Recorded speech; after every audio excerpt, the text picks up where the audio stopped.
I want to thank Alex Cranberg, founder of ACE, and recognize all he's done. Also, George Calkins, the chair this year, who allegedly in a squash match some years ago, I injured his nose. It had to be repaired. Well, now in front of all these people, I want to apologize formally to George for that.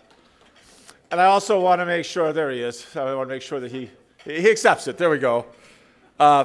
Also, to Don Bailey, as vice chair, all your work.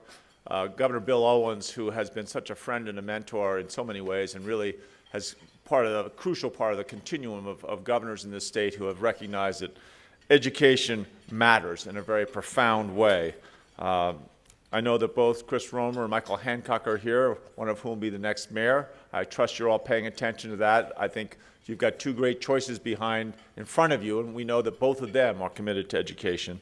Lastly, what a treat you're going to have. Michelle Rhee is the rock star in America in terms of how do you think in new ways about education, and has more courage in how she addressed the implementation of good ideas. I had a friend in college once who said, good ideas are a dime a dozen.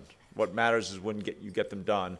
And she recognized that and was willing to go forward where others feared to tread, and accomplished so much and became a model nationally. And I've heard her speak. You're in for a treat. We know that education is important for every child in every way. And I'm one of those people that believes that this country is dedicated, to go back to the Declaration of Independence, that all people are created equal, that what we're really doing in the Declaration of Independence, what defines this country, is that everyone should have that equal right to succeed. And government's role is to do only what's essential, what's absolutely necessary to make sure that that opportunity is fulfilled, and that includes education.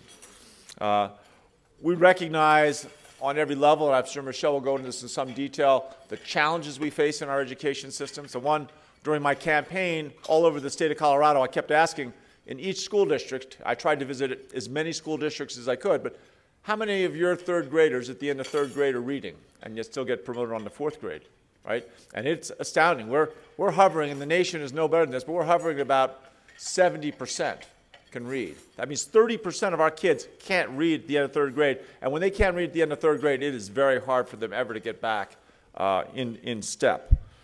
Our children are our single most valuable resource in this state. They're our best resource.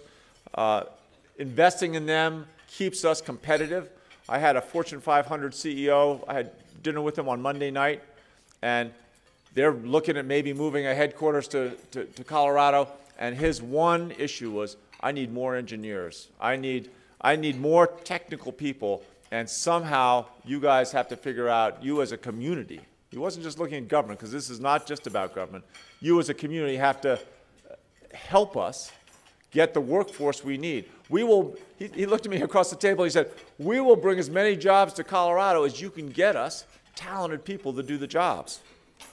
And we haven't been doing that.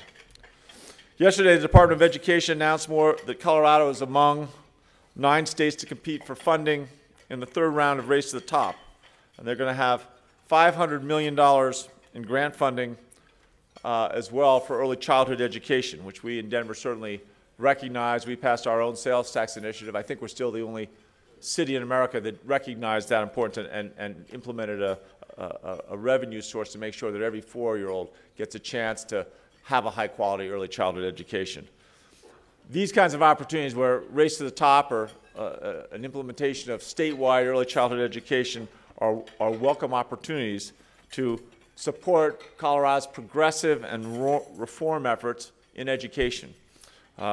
Making sure that we provide not just education, but we provide quality education to every child, no matter where they live or what their social background is. It has to be one of the single most important foundations that we have, that every kid gets a chance. And what ACE has done is not just provide the scholarships and focus on getting kids in the schools they want to be. In so doing, they have created a more competitive landscape. They have helped champion those schools that are delivering regularly higher outcomes, and in that process have moved the entire state forward. I want to thank ACE. I want to thank all of you for supporting ACE, and make sure that those efforts, both for our children and our future, continue. Thank you.